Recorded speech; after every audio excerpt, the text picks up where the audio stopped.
오늘의 주제는 바로 지금 바로 이 시기죠. 크리스마스입니다. 자, 그 크리스마스에 대해서 이제 아시는 분들도 많이 아시겠지만 제가 어릴 때 알던 그런 상식이 좀 많이 깨진 걸 저는 요즘 확인을 하는데요.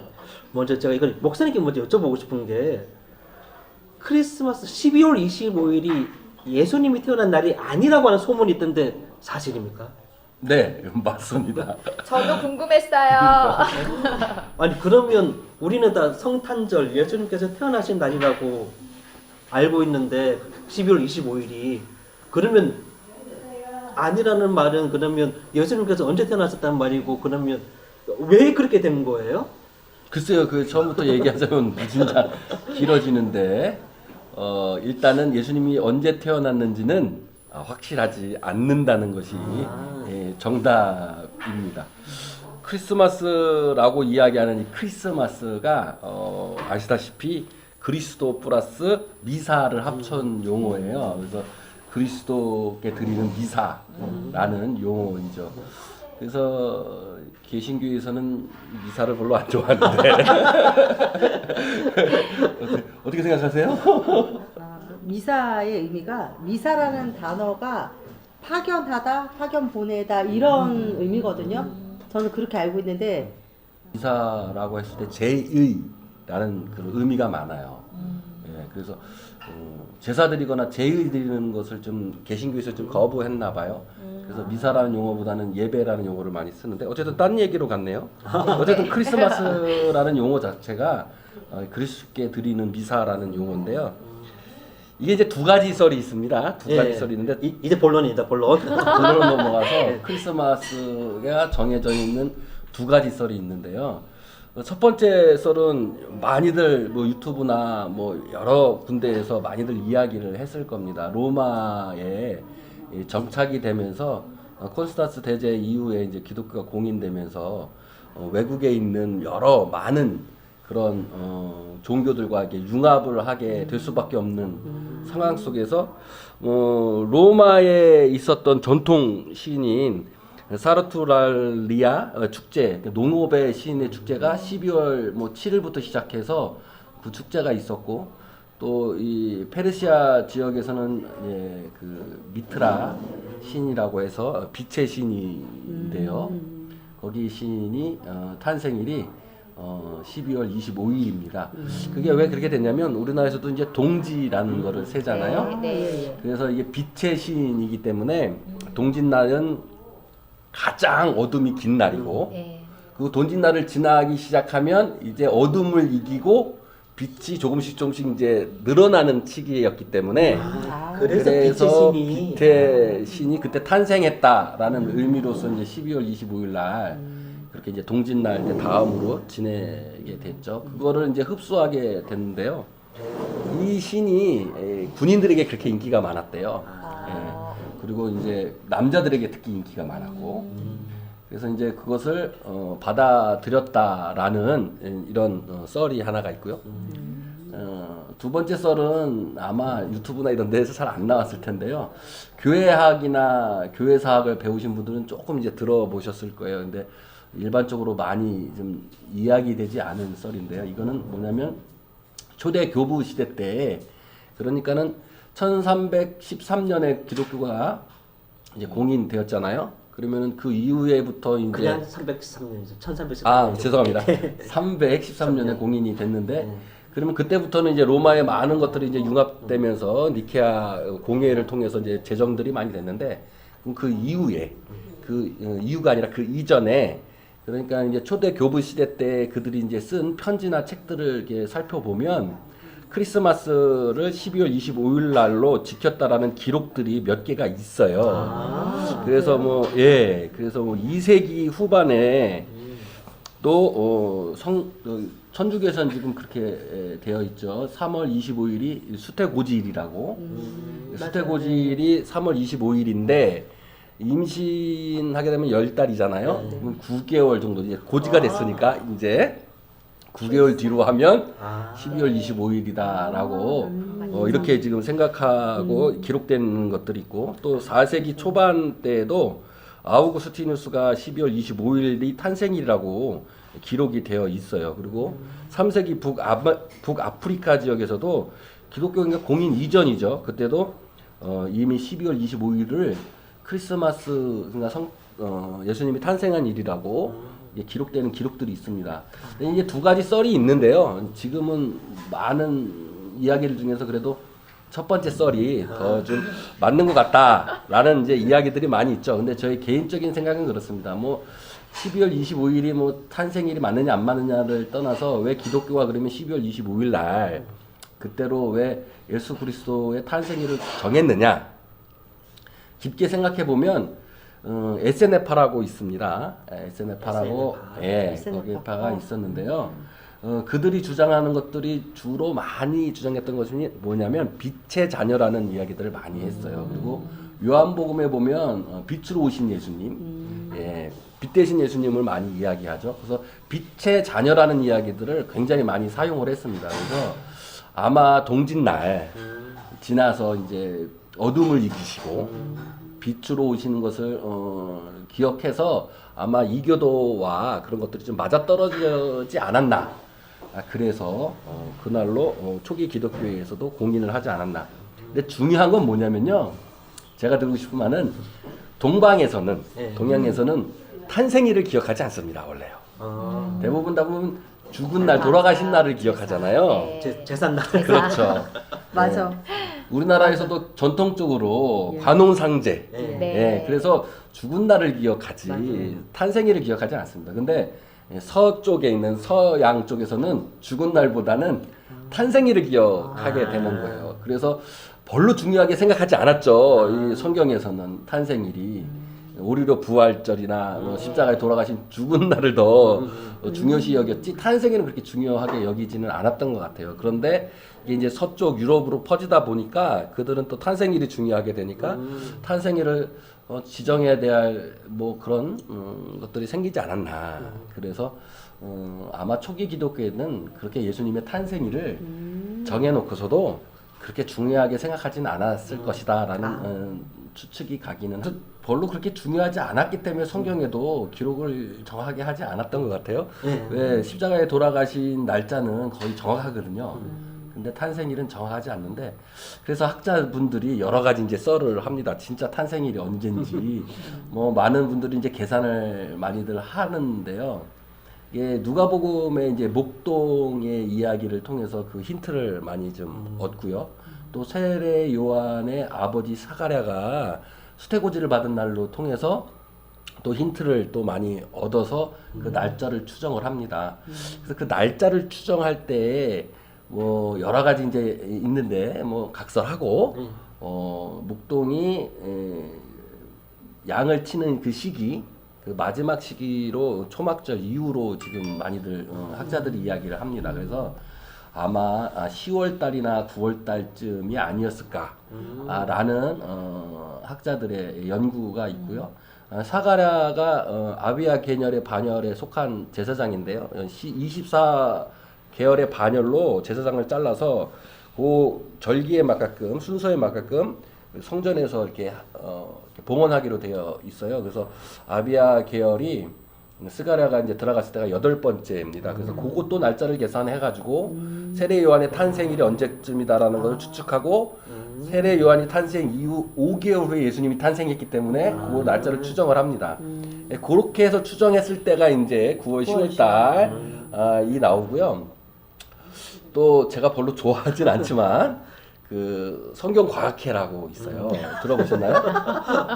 왜 웃으시죠? 창조설 말씀하시는 건가? 그러니까 네. 막 창조된 시간을 막 이거 다 과학적으로 계산돼 이게 맞다. 저는 이 얘기할 때 난 요건 안 맞아. 아유 그런데 그런 나 혼자 그렇게 생각하고 있어가지고. 그분의 말씀을 굉장히 선호하시고 좋아하시는 분들도 꽤 많이 있어요. 근데 이제 굉장히 유명한 박사님이시죠. 제가 성함은 잘 어쨌든 그분이 이제 별자리를 계산해서 동방박사 이야기하면서 별자리를 계산하면서 나온 예수님의 탄생일은 그분이 주장하는 탄생일은 5월 14일입니다. 네.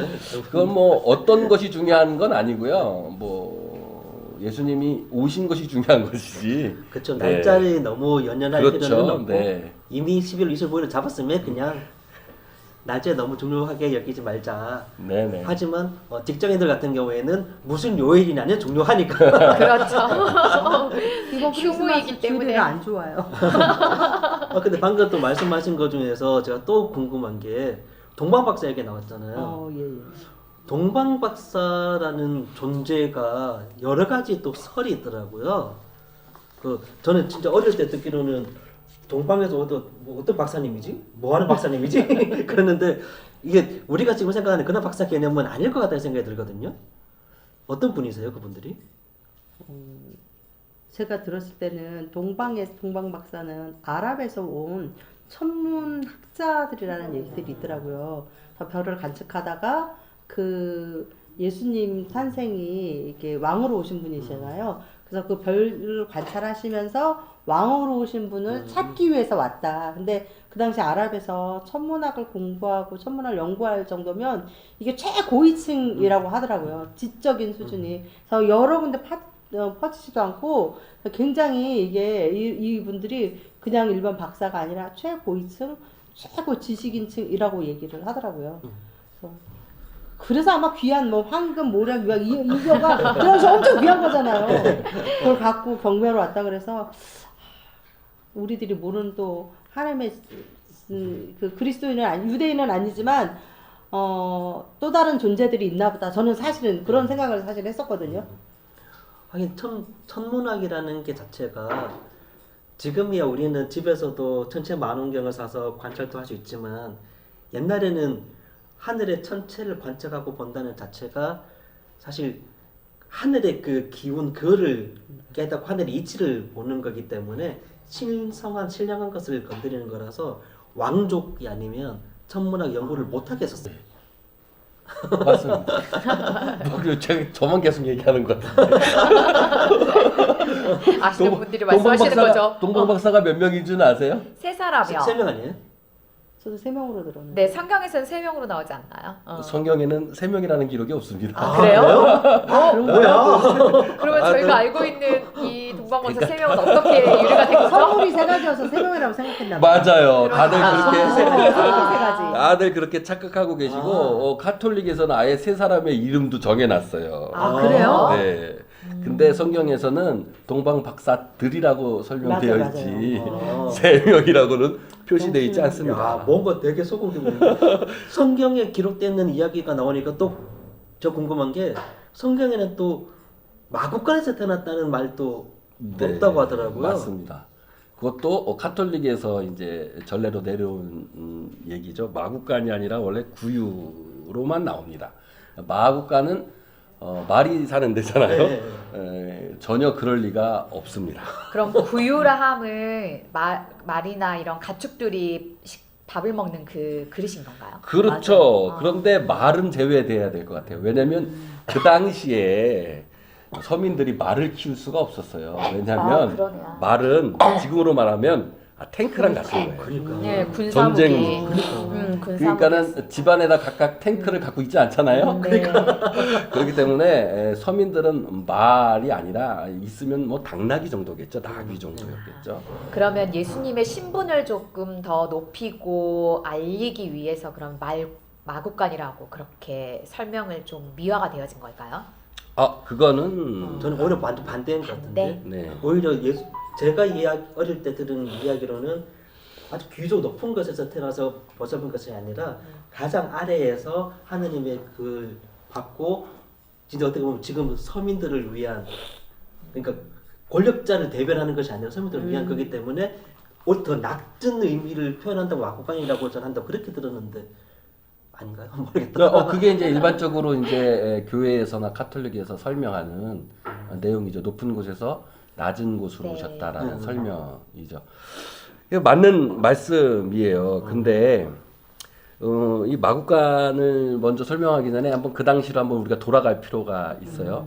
성경에는 이제 우리가 한글 번역본을 보잖아요. 네. 근데 우리는 이제 한글 번역본에 여관에 가려고 했는데 여관에 사람이 많이 있어서 맞아요. 여관에 방이 없어가지고 이제 마구간을 이용했다라고 이렇게 이제 생각을 합니다. 근데 당시에 유대 사회의 베들레헴 총구석에요. 여관이라는 게 개념 자체가 없었겠네요. 없었어요. 여관이 아니라 그러니까 그냥 일반적으로 방을 이야기하는 건데요.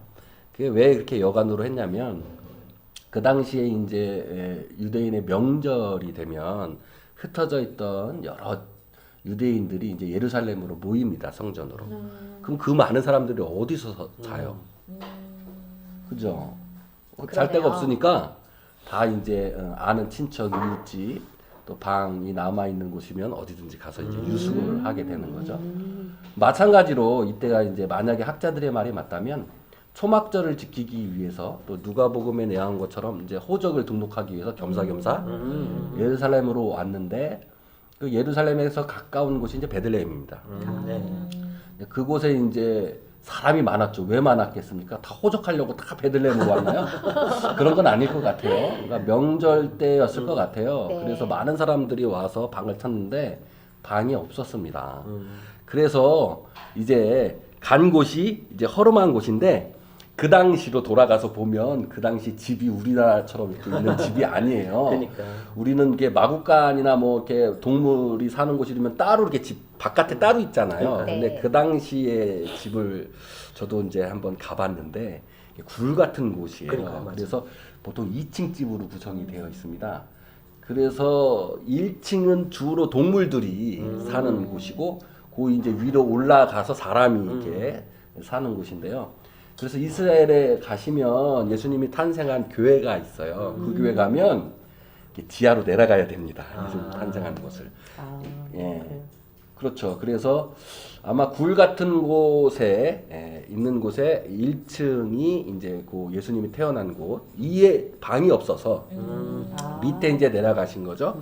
그때 이제 구유라고 써 있는 것이 여물통 축사인데 이것을 헬라어로 파트네라고 해요. 근데 이 파트네는 이 구유를 쓸 뿐만 아니라 구유 한번 보셨죠? 이렇게 동그랗게 되어 있어요. 그래서 이게 그 당시에 사람들이 소를 이렇게 밥 먹이거나 가축을 밥 먹이는 것뿐만 아니라 아기용 침대로도 사용을 했습니다. 요람 역할. 다용도였네요. 그렇죠. 네. 요람.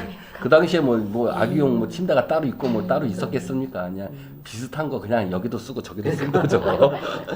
그렇게 보시면 될 것 같아요. 그게 이제 정확한 것 같고 그거에 이제 더 이제 해석적인 방법으로 높은 곳에서 가장 낮은 동물의 이제 이 여물통에 이제 오셨는데 그게 해석의 여지도 많이 있죠. 예수님께서 요한복음에 나는 생명의 떡이다. 자신을 이제 떡이나 빵으로 비유하시고 자신의 살과 피를 먹고 마셔야 된다라는 의미에서도 역시 일맥상통한다고 보여집니다. 그래서 말로 사용된 것은 1223년에 한참 지나서. 프란치스코 성인이 있는데 네. 이분이 교회 성당 앞판에 말 구유로 놓고 장식한 것부터 시작이 됐다고 합니다. 그때 당시에 왜 그렇게 했는지는 잘 모르지만 사람들이 추측하기에 요한계시록에 예수님께서 흰말을 타고 오시는 것을 상징해서 말 구유로 사용했다는 이야기들이 많아요. 그리고 그 옆에서 이제 캐롤이 시작됐다고 합니다. 그래서 이런 것들이 이제 하나로 우리 믿는 사람들이 이렇게 문화화되고 그것이 어떻게 보면 또 정설화되었는데 일단은 성경에는 그렇게 기록되어 있어요.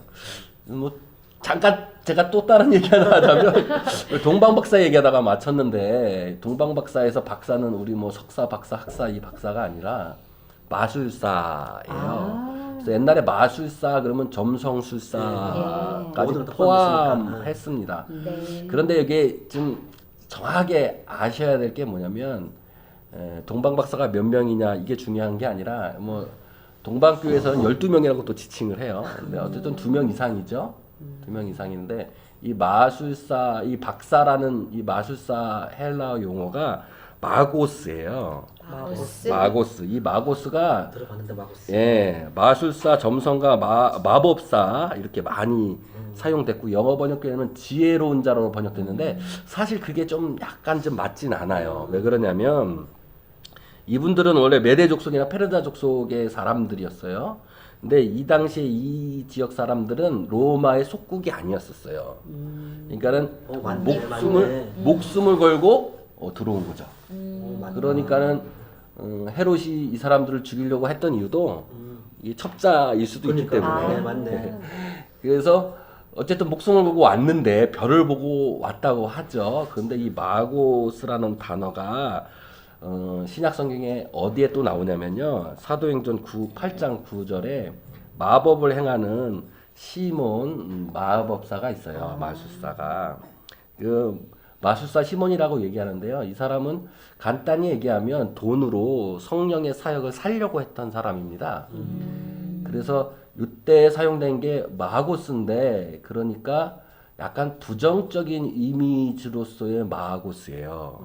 왜냐하면 지혜로운 자, 지식 있는 자로서의 마술사를 같은 사도행전 19장 19절에 또 마술을 행하던 많은 사람들이라는 했을 때 이 마술을 사용하는 이 마술이 마고스로 사용한 것이 아니라 이때는 페리에고스로 사용했어요. 그건 뭐냐면 호기심이 많은 사람, 바쁜 사람이란 뜻을 갖고 있어요. 그러니까 오히려 페리고로스라고 사용된 것이 오히려 지금으로 말하면 뭐 학문에 관심이 많은 사람들, 이런 사람을 뜻할 거고요. 마고스라고 하면은 이방 종교나 어떤 기독교로 보면 약간 좀 부정적인 이미지의 마술사 마고스로서 사용했다는 거죠. 이교도 같은 느낌. 그렇죠.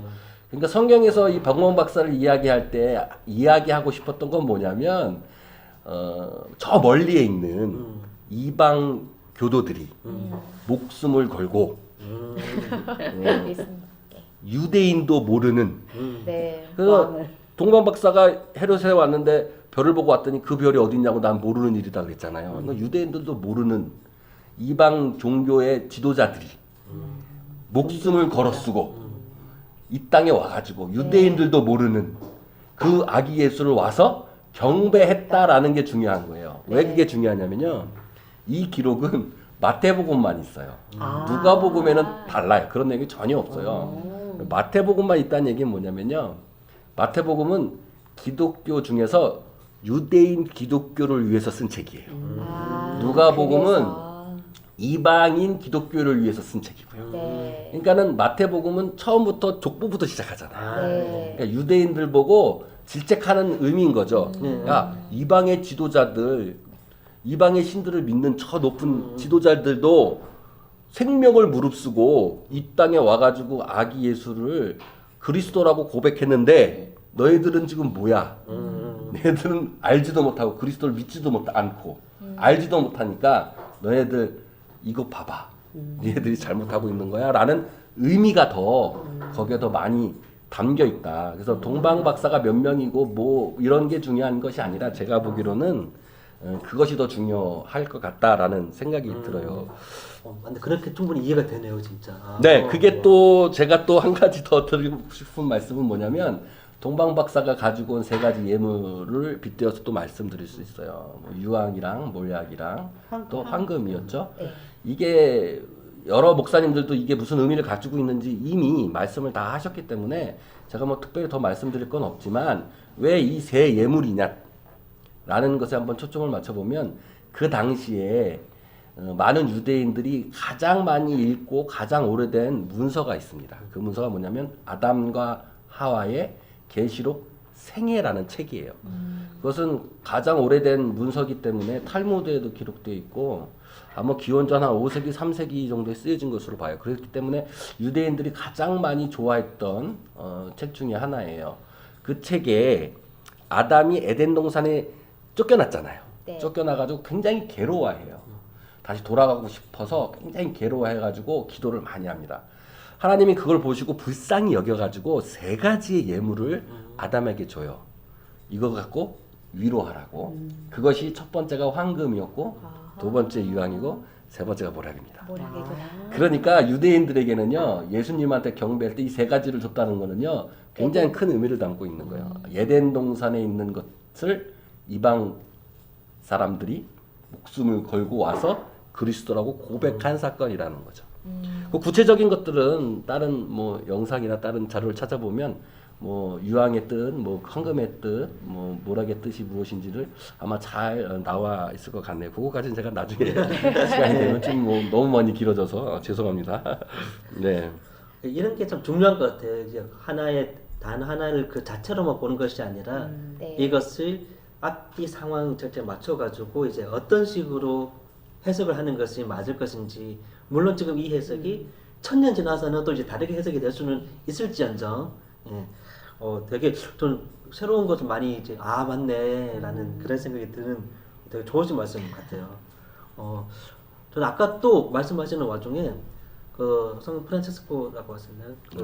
그분 이야기하니까 또 이제 성인 한 명이 생각나는 게, 야 이거는 진짜 속았다 싶은 생각이 드는 게 산타클로스에 대한 이야기. 맞아요. 이 할아버지 때문에 지금 애들 지구가 돈 얼마 난리다, 나가는데. 산타클로스는 성인은 아니죠? 성인 맞습니다. 성인 맞아요? 네. 산타크로스가 성인이 아니고요. 4세기에 성 니콜라스 주교가 터키 지역 쪽에서 주교로 있으셨다가 성칭호를 받으셨는데 그분의 선행 때문에 이제 유럽사에 와서 이름이 이제 이 발음상 발음상이 바뀌어서 네. 산타크로스 됐죠. 네. 그러면 네. 산타클로스가 우리 성탄절에 항상 나타나시잖아요. 그러면 이런 터키에서 행하셨던 그런 선행들이 미화되어지고 또 일반 사람들에게 이런 것들을 많이 행해야 된다라는 그런 날로 기념하기 위해 산타클로스라는 존재 자체가 지금은 이렇게 많이 부각되어진 건가요? 글쎄요. 이거는 저는 참 궁금한 게, 저도 찾아봤는데 확실히 대답은 없던데, 근데 확실한 거는 산타클로스라는 이미지가 상술하고 결합돼가지고 이렇게 확 퍼지게 된 거는 맞는 것 같아요. 역시. 네, 특히 그 4세기의 성 니콜라우스 그분 같은 경우에도 그렇게 지금처럼 이런 분이 아니라 약간 좀 호리호리하시고 그런 분으로 알려져 있는데, 어느 회사에 이제 상술 때문에 가 된 거잖아요. 이게 그 어느 회사가 자기 거 음료 팔아 먹으려고. 코카콜라인가요? 예. 아, 그런가요? 예. 코카콜라가 1930년인가 그쯤에 매출이 떨어져가지고 어떻게 할까 하다가 산타클로스 이미지를 자기 코카콜라 또 상징색이 빨간색이니까 그래서 아예 빨간색의 할아버지가 만들어가지고 먹으면서 그렇게 한 게 이제 그 광고가 초대박을 쳐가지고 코카콜라도 엄청나게 부를, 그 덕에 우리는 어마어마하게 선물값을 어렸을 때 받으셨잖아요. 저는 진짜 어릴 때 산타클로스 있다고 저는 믿었어요. 그러니까 받으셨잖아요. 애들한테 엄청 놀림받았어요. 야, 너 엄마 준 거야? 그래도 크리스마스 때 산타크로스가 있으니까 좋지 않나요? 좋습니다. 의미로서는 되게 기다리게 되어지고요. 저도 어렸을 때 12월 25일이 되어지면 양말을 머리맡에다가 걸어놨던 것 같아요. 그래서 저희 아빠가 뭐 커다란 선물은 아니지만 항상 과자를 넣어주셨고, 예, 그래서 또 저희가 항상 이렇게 크리스마스 트리를 장식하면서 그 안에서 함께 그냥 놀았던 기억들이 있거든요. 예. 네. 아니, 어떤 교육적인 측면에서는 착한 일 해야지 선물 준다고 하는 그런 의미가 좋아서 그냥 우리 엄마 아빠들도 그냥 받아들이지 않나 싶기도 해요. 네. 크리스찬이 아니어도 그러니까 사다 놓고 하고 네. 착하게 살으라고. 근데 요즘은 아이들이 너무 당연한 권리로 생각을 하고 있죠. 네, 나. 그래서 제발 이제 우리 아이들도 산타크로스가 이 세상에 존재하지 않는다. 너무 힘들어요. 원하는 선물이 안 들어왔어요. 저 그러면 여기서 궁금한 게 있는데 저희 나라에서는 크리스마스가 언제부터 유래가 되어진 거고 이게 발달되어진 건가요? 먼저 산타크로스 얘기 먼저 또 마무리 먼저 다 짓고. 말해 짓고 네. 네, 할게요. 산타크로스가 제가 조사해 본 결과로는 그렇게 이제 4세기에 이제 성 니콜라스의 그 선행 때문에 시작돼가지고 12세기에 12월 5일날 이제 선물을 가난한 자들에게 이렇게 주면서 시작됐고 16세기에 성 니콜라스 분장을 하고서 나쁜 아이에게는 아주 체벌을 하고 좋은 아이에게는 선물을 주는 걸로 이렇게 바뀌었다고 합니다. 아까 전에 말씀드렸듯이 성 니콜라스가 뚝뚝하지는 않았어요. 네. 그래서 그 분장한 것이 이렇게 지금의 산타클로스처럼 배 나오고 뭐 빨간색 옷 입고 수염 있고 이런 분은 아니었던 것 같아요. 17세기에 미국에 이제 이주한 네덜란드인들이 12월 15일 날 그거를 결합해 가지고 파더 크리스마스라고 해서 이제 녹색을 이렇게 이제 산타크로스 복장으로 입기 시작했다고 합니다. 처음엔 빨간색이 아니었던 거죠. 17세기 네덜란드인들이 왔을 때는 녹색이었다는. 네. 그리고 네덜란드. 18세기 때 이제 소설이 등장하는데 이 소설 속에 산타크로스가 이제 아니라 원래는 이제 파더 크리스마스인데 그때 이제 뚱뚱하게 표현을 했다는 거예요. 그래서 토마스 나스트라고 1863년에 산타크로스 그림을 그리는데 그 그림에 드디어 빨간색이 아니라 여러 가지 색 중에 빨간색을 채택을 한 그림이 1881년에 이제 시작이 됐다고 합니다. 그래서 처음에는 뭐 노란색, 빨간색, 뭐 파란색, 녹색 뭐 여러 가지 색상이 있었나 봐요. 그리고 산타크로스가 말을 타고 다니고 누돌프가 썰매를 끌지를 않았다고 합니다. 그러다가 1339년에 누돌프 사슴코라는 동화책을 그 인용을 해가지고 그때부터 이제 누돌프가 등장을 하고요. 그리고 그것을 유명하게 되자 코카콜라가 차용을 해서 사용을 해서 마케팅 이미지로 역시. 예, 마케팅으로 사용해서 지금의 이제 역시.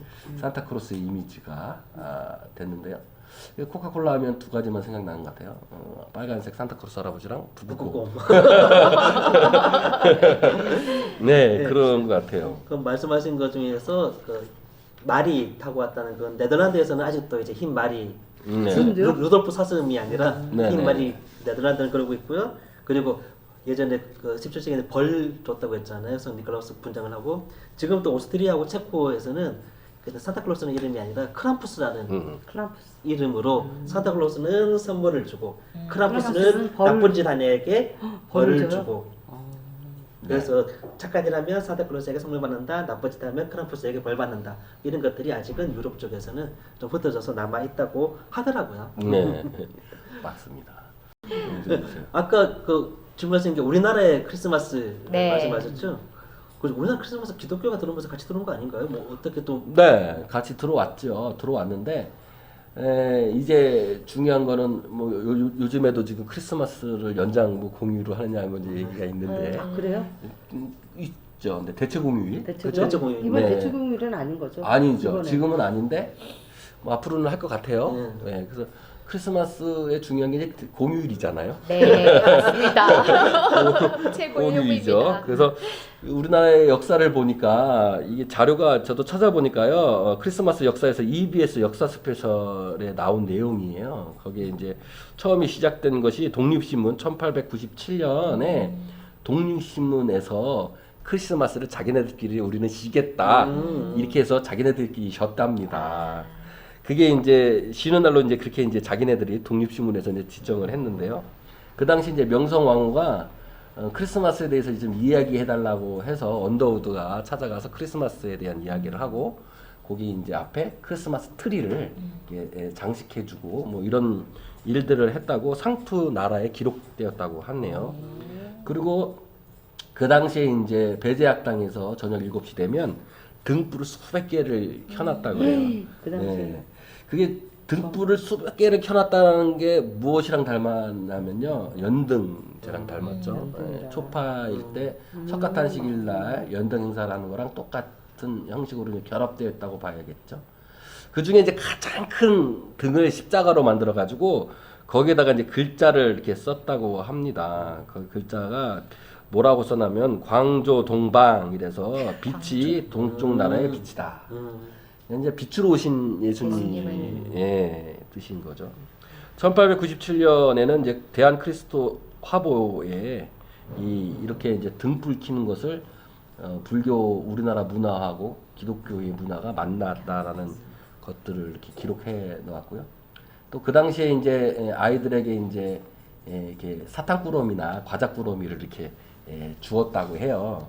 그래서 이제 그런 것들이 이제 좀 지금 날에 이게 아이들에게 과자 주는 교회 풍습이 된 것 같고요. 좀 선교사 들어오면서 이게 문화가 시작되기 시작한 거죠. 선교사. 예, 1897년이니까 거의 이제 선교사 들어오기 초기 때죠. 근데 당시에 또 크리스마스 트리 할 때는 우리 지금처럼이 아니라 이게 과자 봉지를 걸어놨다 그래요. 그래서 예배 끝나면 아이들에게 이제 너무 과자 좋은데? 봉지를 너무 하나씩 좋은데? 이렇게 줬다고 예수교 신보에 기록되어 있다고 합니다. 그런데 이게 이제 안타깝게도 이제 1930년대 모던 시대가 도래하잖아요. 그래서 네. 소비 문화가 확산되면서 조선일보 1936년 12월 25일 날 이런 기사가 있대요. 월급쟁이에게 헛바람을 놓는 크리스마스 이브라는 제목인데 회비 1원 50전 이게 얼마인지 모르겠어요. 그때 당시 회비 1원 50전만 내면 요리 2가지, 술 1병 증정하고 50명의 미녀가 서비스를 하는 카페가 있다라고 이렇게 광고를 했다고 합니다. 오. 그러니까 이제 이때부터 향락이 시작되기 시작한 거죠. 그러니까 향락이 요즘 때 시작된 게 아니라 1939년부터 시작된 것 같아요. 1939년이면 우리 엄마 4살 때인데. 그리고 매일신보에서는 간약한 상인들이 연말 보너스를 받은 사람들에게 주머니를 노리는 상수를 하고 있다라고 기록되어 있고 윤치호 일기 1933년에 윤치호 일기에서는 크리스마스 때 서울 여성들이 소비의 하나로 되었다고 좀 비탄하면서 크리스마스가 쇼핑을 위한 하나의 핑계거리가 됐다라고 이렇게 이야기를 하면서 크리스마스가 이제 본질에 벗어나서 이게 소비 문화로 간 것이 요 근래의 문제만은 아니었던 것 같습니다. 그런데 이제 공식적으로 이제 공휴일이 정해진 건요 1949년 해방 이후라고 합니다. 네.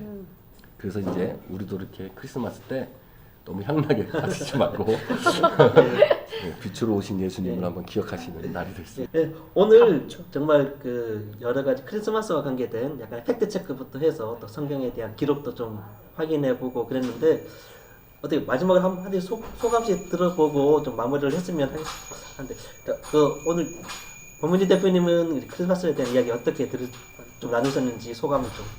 네, 저는 동방박사에 대한 이야기와 크리스마스 유래에 대한 이야기는 들어본 적은 없었고 제가 따로 연구를 해본 적도 없었거든요. 근데 이 자리를 통해서 동방박사에 대한 이야기 그리고 크리스마스에 대한 유래에 대해서 알게 돼서 저는 개인적으로 또 다른 사람들한테 전해주고 싶다라는 생각이 들었습니다. 네. 네, 서승일 권사님도. 저는 크리스마스 미사 이 얘기 예수님을 위한 미사다 이 얘기를 크리스마스의 그 어원 그 얘기를 처음 들었어요. 아유 뜻깊은 날이네. 그럼 박수를 해야 될까요? 아닌가? 아닌가? 목사님도 마지막 목사님. 말씀 크리스마스는 크리스마스입니다. 네. 예수님의 탄생일이 중요하지만 이 땅에 오신 이유가 더 중요합니다. 우리의 삶에 만약에 어둠과 같은 삶이었다면 크리스마스를 통해서 그 어둠을 이기시고 우리에게 빛으로 오셨으니까 어둠과 같은 인생 속에서 크리스마스 이후로부터는 빛의 세계로 나가시는 인생이 되시기를 주님의 이름으로 기도하겠습니다. 아멘. 감사합니다.